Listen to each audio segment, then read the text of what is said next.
In today's video, the fight of the century 2025, Francis Ngannou versus Jon Jones in Saudi Arabia. Jon Jones versus Francis Ngannou. Khamzat Chimaev recently shared footage of himself knocking out a Russian streamer within seconds during a sparring session, despite his ongoing absence from the octagon, which has been a point of frustration for many MMA fans. Also, fans have reacted with outrage over Sean O'Malley winning the ESPY Award for Best UFC Fighter of 2024, with many believing the award should have gone to Alex Pereira.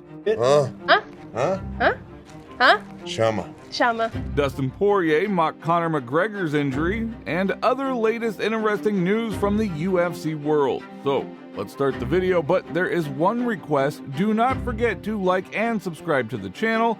Thank you very much in advance. Now, recently, MMA fans were outraged that Sean O'Malley won the ESPY Award for the Best UFC Fighter in 2024, with many believing that the award should have gone to Alex Pereira.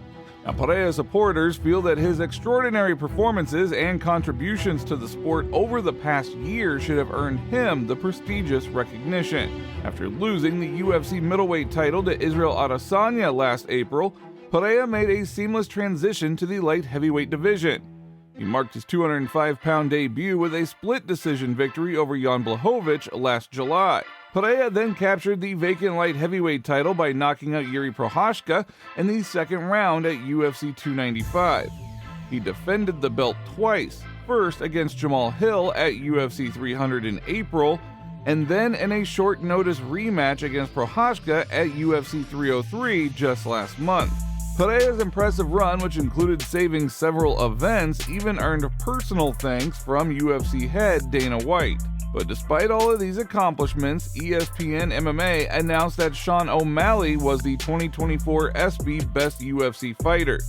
The announcement, made on social media platform X, sparked some immediate backlash from fans. One fan questioned the decision, asking, "What about Alex Pereira?" Another attributed the oversight to a racial bias, stating racism is real. How come Alex Pereira was overlooked? Other fans speculated that the UFC is pushing O'Malley hard for promotional reasons. One comment read, "UFC trying to push Sean so hard. I like him, but he isn't the best fighter."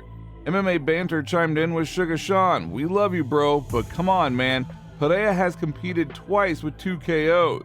Patrick Tukolsky suggested a potential ulterior motive behind the decision, writing, "O'Malley versus Merab announcement incoming. There is no other explanation why anyone would pick him instead of Poatan." But what do you personally think? Who truly deserves the ESPY for Best UFC Fighter? Share your thoughts down in the comments. Dustin Poirier, who is currently ranked 4th in the UFC lightweight division, recently made a joke about Conor McGregor's injury that led to the cancellation of McGregor's fight against Michael Chandler. As you already know, the welterweight bout between McGregor and Chandler was initially set to headline UFC 303 in Las Vegas on June 29th. However, 2 weeks before the event, McGregor broke his little toe, causing the fight to be canceled. McGregor recently posted on social media saying, "Everything I touch turns to gold." In response, Poirier humorously commented, "So touch your little toe." A few days earlier, Poirier, who lost his title match to Islam Makhachev last month, announced that he was planning a farewell fight and did not rule out the possibility that his opponent could be McGregor. Khamzat Chimaev has made headlines not for a return to the UFC, but for a different kind of fight. Так, ребята, сейчас у меня будет минута выживания против одного человека, вы все его прекрасно знаете. Брат, я не понимаю, зачем я в это ввязался, а я тебе клянусь вообще. Да, все нормально, не парься. The Chechen powerhouse recently shared footage of himself knocking out Russian streamer Mikhail Litvin within seconds during a sparring session. This display of dominance came against Chimaev's ongoing absence from the octagon, a point of frustration for many MMA fans.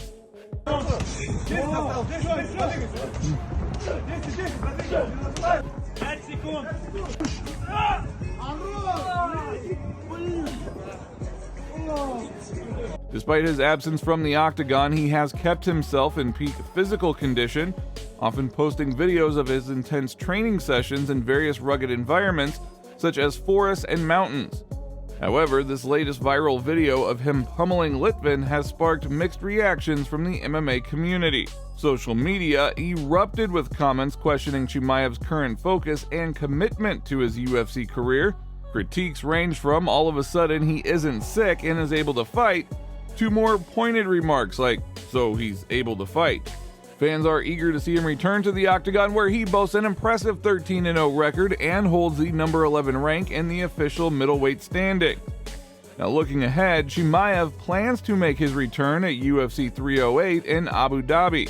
Fans and critics alike will be watching closely to see if he can transition smoothly back into the octagon and silence those who would doubt his dedication.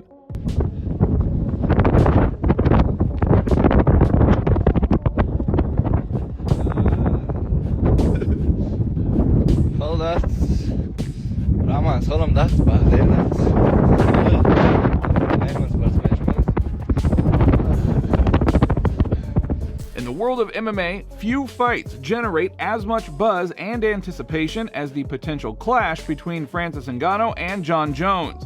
Fans have always wondered, if this fight had happened, who would have won? At the beginning of 2023, the UFC was buzzing about this matchup, but the Predator's shocking departure threw a wrench into Dana White's plans, sparking a year and a half of speculation and debate. However, recent hints from Dana White suggest that with the backing of some powerful sheiks, fans could still witness this colossal heavyweight fight in 2025, but under boxing rules. Boxing has faced a downward turn recently, struggling to maintain the high-profile excitement it once generated. However, Turk Al-Sheikh, the chairman of the General Directorate of Entertainment in Saudi Arabia, has revolutionized the fight industry through strategic investment and innovative event planning. His influence has turned the sport around, bringing regular super fights and lucrative payouts for the fighters. Al-Sheikh's efforts have been nothing short of transformative. Under his direction, boxing has seen a resurgence, with marquee matchups becoming a staple. A prime example is the highly anticipated rematch between Alexander Usyk and Tyson Fury, which is set for the end of 2024. Now, this does come on the heels of notable bouts like the intense fights between Anthony Joshua and Usyk, and the unexpected but thrilling fight between Fury and Francis Ngannou, or Alexander Usyk versus Tyson Fury. Without his intervention, these historic fights would likely remain in the realm of pure fantasy. Now, these high-profile confrontations have been made possible largely due to Al-Sheikh's vision and execution. By hosting world-class boxing events, Saudi Arabia has not only drawn international attention, but also solidified its position as a new hub for global sports. Al-Sheikh's approach is straightforward and effective. When promoters and fighters struggle to agree on terms for high-stakes fights, Al-Sheikh steps in with substantial financial offers that are hard to refuse. Al-Sheikh is always on the hunt for high-profile fights that capture global attention. One such potential spectacle is a showdown between two UFC champions, Francis Ngannou and Jon Jones. Now, this colossal event would not only captivate the sports world, but also shine a spotlight on Saudi Arabia. The fight between these top heavyweights promises to transcend the industry and draw some massive attention.